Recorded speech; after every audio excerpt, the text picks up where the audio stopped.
Hello. पिछले lecture में question number 17 AC current का हमने सॉल्व कर लिया है। अब आगे बढ़ते हैं फ्रॉम क्वेश्चन नंबर 18। देखते हैं क्वेश्चन नंबर 18 क्या कह रहा है। A capacitor of 100 microfarad, a coil of resistance 50 ohm and an inductance 0.5 henry are connected in series with 110 volt 50 hertz source. फिर से 110 वोल्ट 50 हर्ट्स यानी 110 जो है that is your RMS voltage. उन्होंने आरएमएस वोल्टेज यहाँ पे दिया है, पीक वोल्टेज यहाँ पे नहीं दिया है।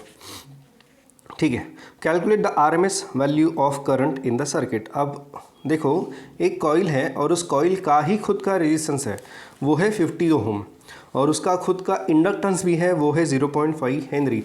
बट ऐसा नहीं कि दूसरा रेजिस्टेंस हमने कनेक्ट नहीं किया, तो ये जो कॉइल का खुद का रेजिस्टेंस है ना, उसी को हम सीरीज़ रेजिस्टेंस पकड़ लेंगे।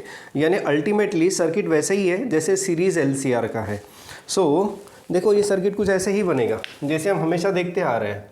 सो this is your inductance, this is your resistance and this is your capacitance, and they are connected across AC supply like this.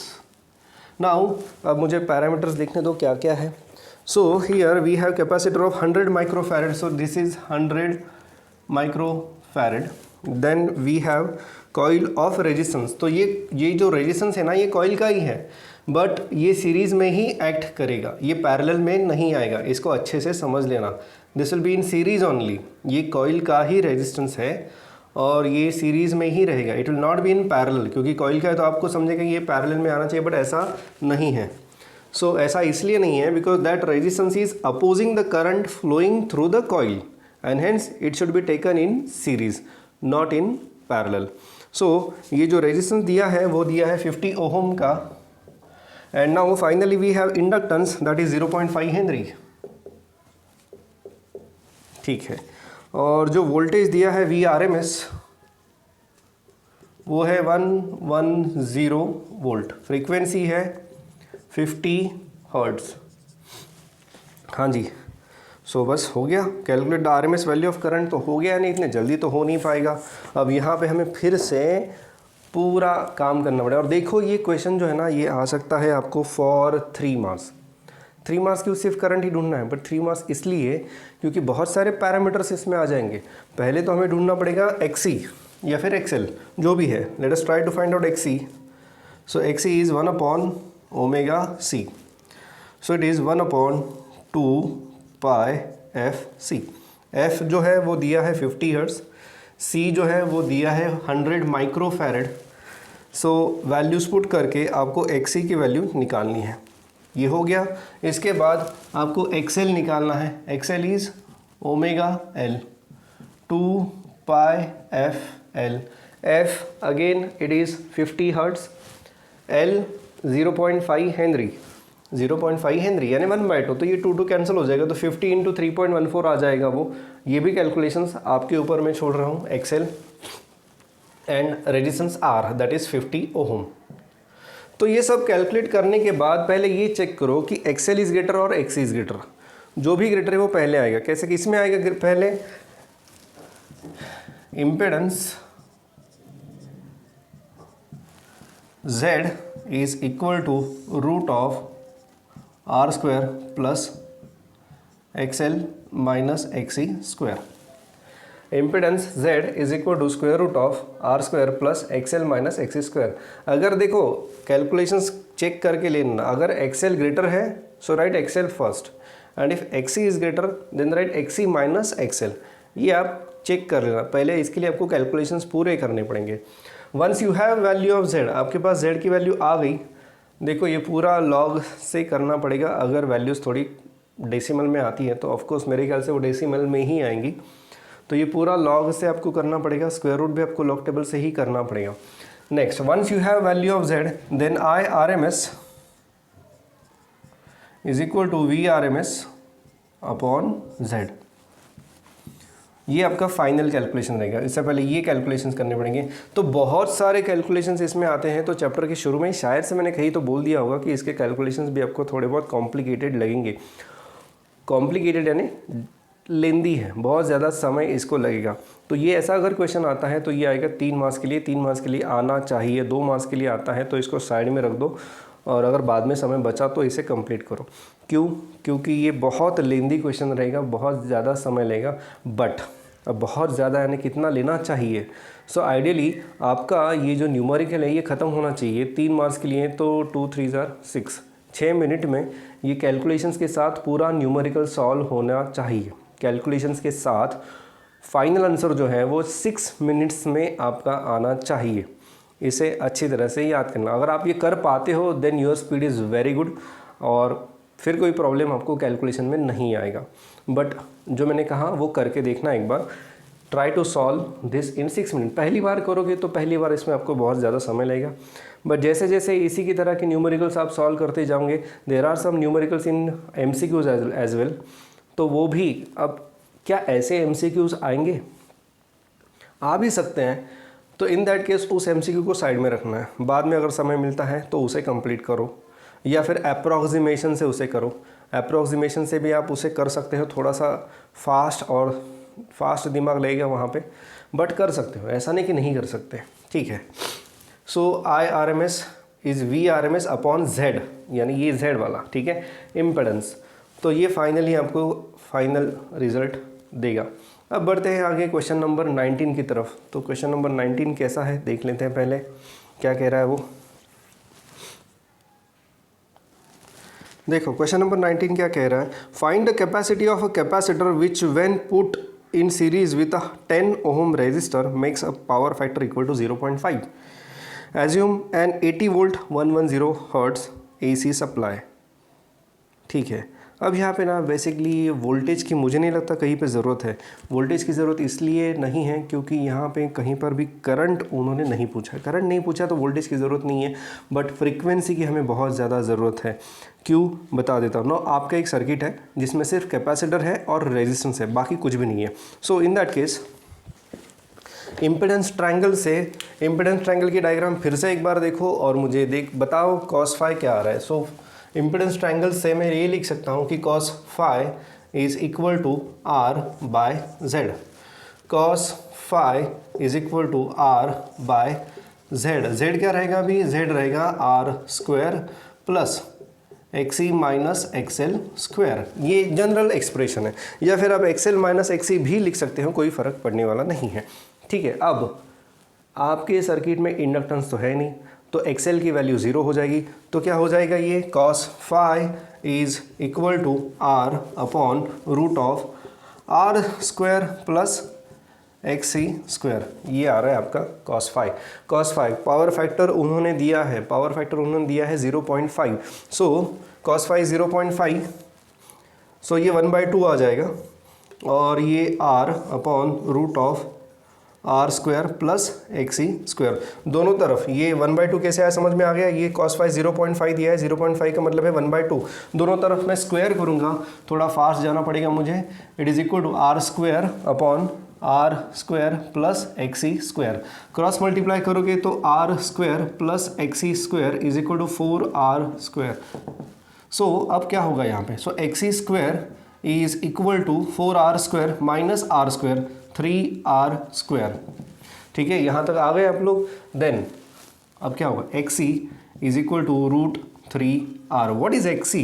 XC is 1 upon omega C equal to root 3R। उन्होंने पूछा क्या है?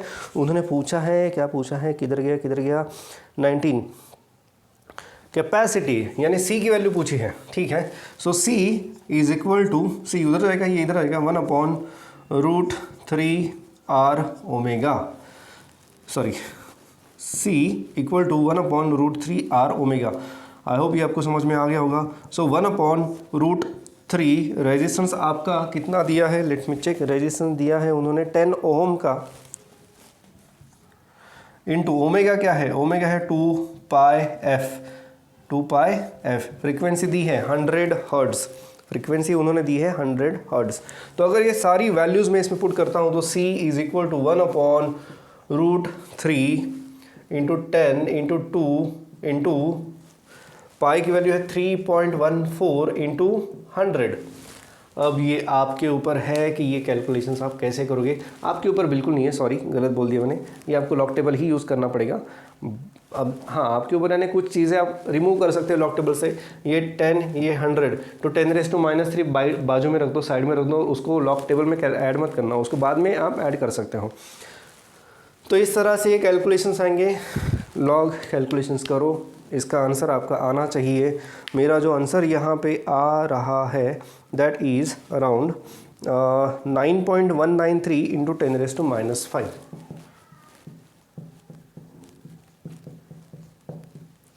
Farad.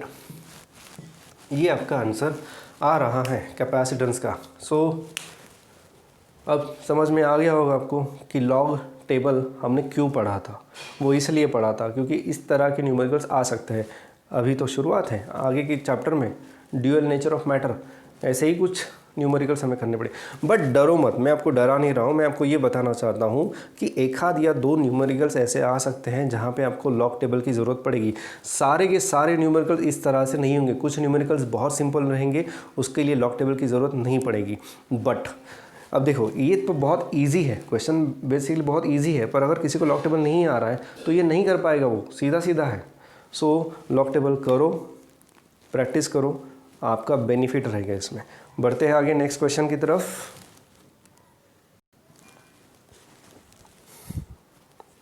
Question number 20 बहुत अच्छा question है, log table की बिल्कुल ज़रूरत नहीं है। ऐसा क्वेश्चन आएगा तो छोड़ना मत। Find the time required for 50 hertz alternating current to change its value from 0 to RMS value. देखो अल्टरनेटिंग करंट है यानी साइनोसॉइडल, ये तो वो SHM वाला इक्वेशन तो आपको पता ही होगा। तो सबसे पहले जो करंट है ना वो कितना चाहिए, it should be I0/√2। I is equal to I0/√2, ये RMS वैल्यू है, RMS, ठीक है। अब ये ऐसा अगर करंट है तो इस करंट का आप इक्वेशन कैसे लिखोगे, I is equal to I0 sine of omega t, because they have said that starting from zero value. Starting from zero value यानी SHM में हम कैसे बोलते हैं, starting from mean position. Starting from mean position है तो SHM का equation क्या रहता है, x is equal to a sine omega t. उसी प्रकार से ये भी I is equal to I0 sine of omega T, क्योंकि SHM की डिस्प्लेसमेंट भी ऐसे ही रहती है, वो जो ग्राफ है वो भी ऐसा ही रहेगा और ये भी ग्राफ ऐसा ही रहेगा। बढ़ते हैं आगे। Now I is equal to, क्या बोला उन्होंने, I की वैल्यू कितनी चाहिए उनको, RMS चाहिए। RMS वैल्यू कितनी रहती है, I0/√2, so it is I0/√2 I0 sine of omega t. I0 cancel, sine of omega t जो मुझे मिल रहा है वो है 1/√2। अगर साइन ऑफ ओमेगा टी 1/√2 है तो इसका मतलब ये होता है कि ओमेगा टी क्या रहेगा, π/4। Omega T is equal to π/4 and that means, हाँ जी, अब उनको क्या चाहिए, किधर गया वो question, find the time 50 hertz alternating current to change its value from 0 to RMS value. ठीक है, 50 हर्ट्ज है तो T is equal to omega π/4। T is equal to omega, omega रहता है 2πf इंटू π/4।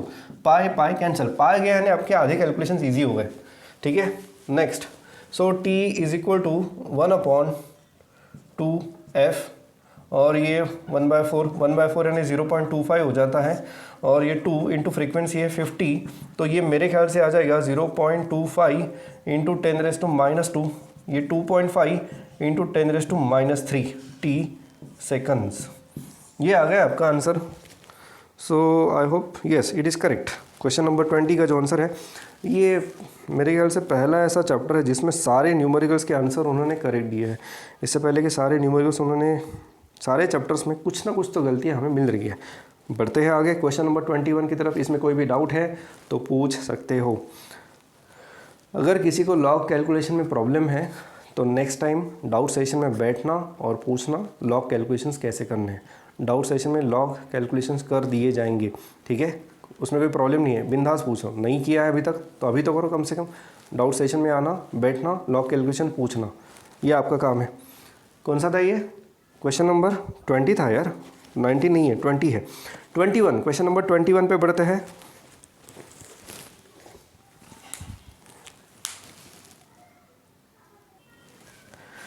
क्वेश्चन नंबर 21 है, calculate the value of capacity in picofarad, यानी capacitor है जिसकी वैल्यू पिकोफैरेड में हमें ढूंढनी है। Which will make 101.4 inductance 101.4 micro henry inductance to oscillate with the frequency of 1 megahertz. तो फ्रीक्वेंसी मैंने पहले लिख दी 1 मेगाहर्ट्ज़, 1 मेगा यानी 10⁻⁶ हर्ट्ज़।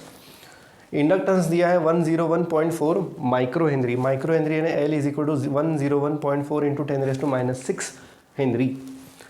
अब बात ऐसी है, जब मैं टॉपिक देखता हूँ LC ऑसिलेटर, कहाँ गया, हाँ जी आ गया, पेज नंबर 299 से ये शुरू हो जाता है ये टॉपिक और पेज नंबर 300 तक ये आ जाता है। पर इस पूरे डिस्कशन में कहीं पर भी LC ऑसिलेटर की फ्रीक्वेंसी के बारे में उन्होंने कुछ भी नहीं कहा है, ठीक है। सो ये न्यूमेरिकल तो अभी आ गया है, तो इसका मतलब ये है कि हमें अभी फ्रीक्वेंसी का फॉर्मूला पता होना चाहिए। अब फ्रीक्वेंसी का फॉर्मूला जो है ना वो बड़ा ही सिंपल है। रेजोनेंट फ्रीक्वेंसी का फॉर्मूला याद है, वही फॉर्मूला है आपके LC ऑसिलेटर का फॉर्मूला। तो LC ऑसिलेटर कैसे रहता है ये फिर से एक बार मैं बता देता हूँ। ये है आपका कैपेसिटर जो आपने पहले चार्ज कर दिया है, और ये कैपेसिटर जब आप एक इंडक्टर के अक्रॉस कनेक्ट करते हो, so there is current flowing through the circuit like this, यानी चार्जिंग डिस्चार्जिंग होते रहता है। So electrostatic energy is converted to magnetic energy. Again this magnetic energy is converted back to electrostatic energy. तो ये conversion होते रहता है और उसकी वजह से करंट की डायरेक्शन जो है वो ऐसे AC रहती है, अल्टरनेटिंग डायरेक्शन रहती है। सो करंट जो है ना वो ऐसे रहेगा। That means we are getting oscillations of the current. अब ये करंट की फ्रिक्वेंसी कितनी है, ये जो ऑसिलेशंस हो रहे हैं करंट के, तो इसकी फ्रीक्वेंसी कितनी है। तो ये जो करंट की फ्रीक्वेंसी है ना, that can be given bye 1/√2π√LC। Yes, अब ये कौन सी फ्रीक्वेंसी है, वही हमने देखी थी जो हमें रेजोनेंट फ्रीक्वेंसी मिली थी। Resonant series circuit, parallel resonant circuit, उसमें जो फ्रीक्वेंसी वो भी सेम थी और यहाँ पर भी फ्रीक्वेंसी सेम है। उसके पीछे कुछ कारण है, बट उसके डिटेल्स में हमें जाने की फ़िलहाल तो ज़रूरत नहीं है। बट जो कि ये क्वेश्चन आया है ऑसिलेटर की फ्रीक्वेंसी के ऊपर और उन्होंने थियरी में दिया नहीं है, you should know the frequency of oscillator, ठीक है। थियरी में नहीं था इसलिए मैंने भी नहीं बताया, बट ये CBSE के सिलेबस में है ये formula. So frequency of oscillator is so and so, और ये रहता है आपका LC ऑसिलेटर। तो वहाँ पे डेरिवेशन नहीं दिया है, बस फ्रीक्वेंसी उन्होंने मेंशन कर दी, तो आपको भी पता होनी चाहिए। क्यों पता होनी चाहिए, अब क्वेश्चन तो आ गया है यानी सिलेबस में है, नहीं ऐसा हम बोल नहीं सकते। तो frequency of oscillator is 1/2π√LC। अब यहाँ देखते हैं हम, तो फ्रीक्वेंसी दी है, L भी दिया है और हमें क्या चाहिए, C चाहिए। तो पहले हमें स्क्वायर करना पड़ेगा दोनों तरफ। So F square is equal to 1/4π²LC। क्या चाहिए हमें, C चाहिए। So C is equal to 1/4π²LF²। अब यार हो गया थोड़ा सा प्रॉब्लम, फिर से क्या प्रॉब्लम आ गया, कैलकुलेशंस करने हैं, ठीक है। सो ये स्टेप नहीं दिख रही है क्या, मैं फिर से यहाँ पे लिख देता हूँ, F² 1/4π²LC, ठीक है। ये जो है ना, ये जो दिख नहीं रहा वो एक्चुअली ये है, F² is equal to 1/4π²LC। इसको मैंने स्क्वायर कर दिया क्योंकि मुझे यहाँ पे C की वैल्यू उन्होंने पूछी है। तो जब आप ये कैलकुलेशंस करोगे ना, सो कैलकुलेशंस करने के बाद जो C की वैल्यू है ना, तो वो कैसी आनी चाहिए बताऊँ क्या, something x into 10⁻⁻12, something x, ये जो भी वैल्यू है x इंटू 10⁻⁻12 फैरेड। ये 10⁻⁻12 क्यों लिखा, वो इसलिए लिखा because they want value in pico farad. So this C is x pico farad, because 10 pico farad यानी 10⁻⁻12 फैरेड। सो इसलिए जो भी आप वैल्यू कैलकुलेट करोगे ना C की, so it should have such kind of expression.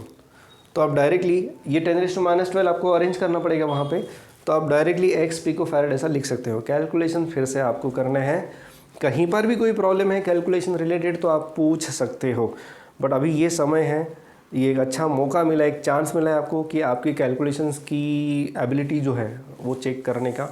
बहुत से स्टूडेंट्स ने मुझे बीच में बोला भी था कि सर हमें ऐसे लॉग टेबल के रैंडम कैलकुलेशन देखो हम कर लेंगे। चलो आगे कैलकुलेशन इसे कर लो, अभी इसकी प्रैक्टिस कर लो, यही ज़्यादा ज़रूरी है।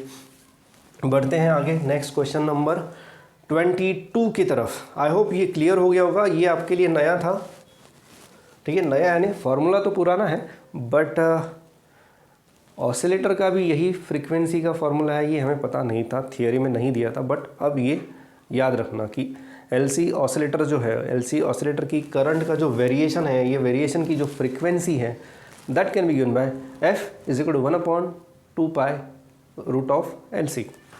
चलिए next question number 22।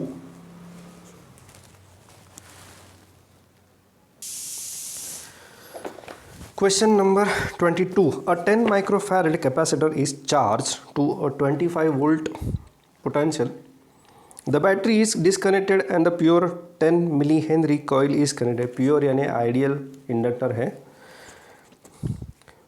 Coil is connected across the capacitor so that LC oscillations are set up. Calculate the maximum current in the coil. ठीक है, maximum current in the coil पूछा है, तो maximum current in the coil कब रहेगा? जब उसकी magnetic energy ज़्यादा रहेगी। अब हमने दोनों एनर्जीज ढूंढ ली है। देखो कैपेसिटर जब हमने चार्ज किया यूजिंग द बैटरी, तो हमने कैपेसिटर में इलेक्ट्रोस्टैटिक एनर्जी स्टोर कर दी and that can be given by half CV²। This is your electrostatic energy stored in capacitor. अब क्या हुआ, ये कैपेसिटर जैसे ही आपने इंडक्टर के अक्रॉस कनेक्ट कर दिया, बैटरी को हटा दिया वहाँ से, so there capacitor will start discharging और डिस्चार्ज होता रहेगा, और जो कैपेसिटर की इलेक्ट्रोस्टैटिक एनर्जी है that will be converted into magnetic energy of the inductor. Magnetic energy of the inductor कितनी रहती है? याद है हमने डिराइव किया था, वो थी हाफ LI²। हो गया सॉल्व। अब बस वैल्यूज पुट करनी है। आपको क्या पूछा उन्होंने, क्या पूछा इधर?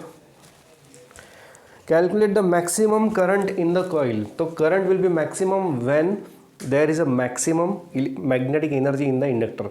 So maximum inductor energy is equal to initial electrostatic energy, maximum electrostatic energy.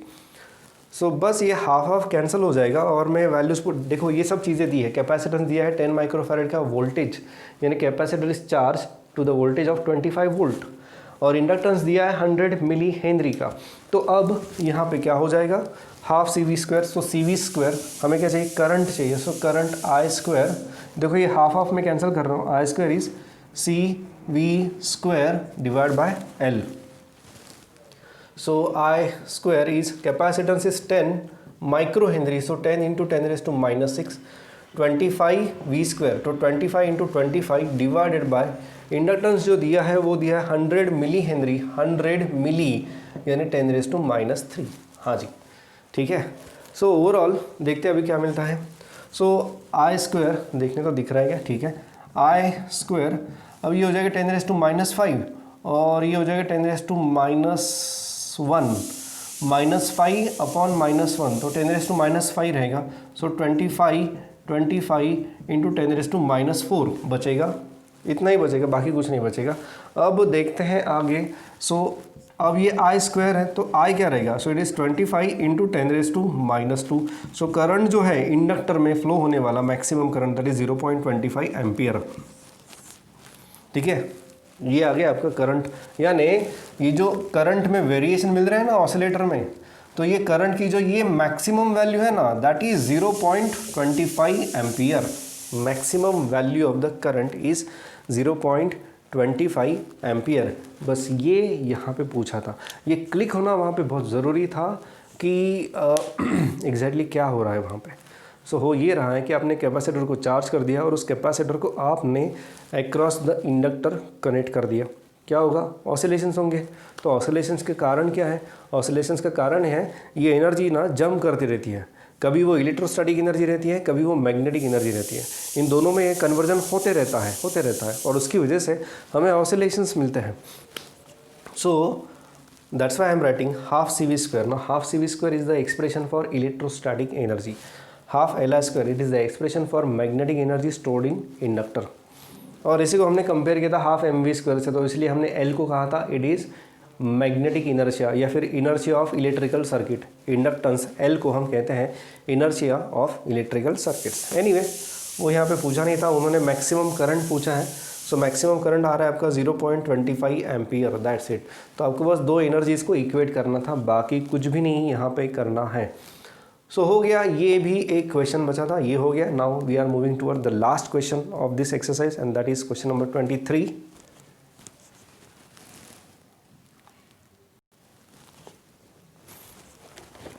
Question number 23 ये सिमिलर टू क्वेश्चन नंबर 22 है। और देखो ये क्या है, 100 microfarad capacitor is charged with 50 volt source supply, then source supply is removed and capacitor is connected across inductance, as a result of which 5 ampere current flows through the inductance. Calculate the value of inductance. Inductance की value यहाँ पे पूछी है। कैसा है ये question? Similar to question number 22, कोई difference नहीं है, बस उसमें क्या पूछा था हमको, करंट पूछा था, यहाँ पे करंट दिया है और इंडक्टेंस पूछा है। एक बात थोड़ा सा करेक्शन चाहिए था इस क्वेश्चन में, वो ये था कि they should mention maximum current flowing through the inductor, ऐसा चाहिए था, नॉट ओनली करंट। तो मैं इसको एवरेज भी ले सकता हूँ, इसको मैं आरएमएस भी ले सकता हूँ। तो मुझे कैसे पता चला कि ये मैक्सिमम करंट है? कुछ नहीं किया मैंने, कॉम्प्लिकेशंस बढ़ाए नहीं, मैंने डायरेक्टली जो पहला इक्वेशन था उसमें सारी वैल्यूज पुट कर दी और आंसर आ गया। बट मैंने इसको बहुत सिंपल रखा इसलिए, अदरवाइज कॉम्प्लिकेशंस बढ़ाने हैं तो ये करंट आरएमएस करंट है या ये एवरेज करंट है, कौन सा करंट दिया है ये मेंशन नहीं किया है। मेंशन करना बहुत ज़रूरी था, अदरवाइज़ कन्फ्यूजन बढ़ सकता है। बट मैंने बहुत सिंपल रखा और आंसर भी जो उन्होंने दिया वही आ गया है। तो देखते हैं आंसर क्या आ रहा है। So same expression, electrostatic energy is equal to magnetic energy. तो वो क्या है, electrostatic energy half CV square is equal to half LI square. So half of cancel और हमें चाहिए L, so L is equal to CV square divided by I square. Now what is C? C है आपका 100 microfarad, 100 micro यानी 10⁻⁻⁶। V square यानी 50 into 50 और आपका जो करंट है यहाँ पे वो है 5। अब करंट स्क्वायर है तो 5 इंटू 5 और जब मैं कैलकुलेशंस करता हूँ तो देखो क्या मिलता है, ये 5, ये 10, ये भी 10, तो 10 10⁻², ये 10⁻², 10⁻4 हो जाएगा। So L is equal to 10⁻4 into 10⁻⁻⁶।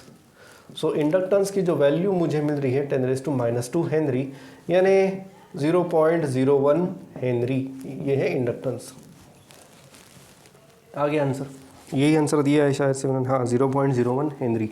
अब एक बात ऐसी है कि ये जो 22 एंड 23 है ना, ये टाइप नया देखने को मिल रहा है एटलीस्ट स्टेट बोर्ड में, ठीक है।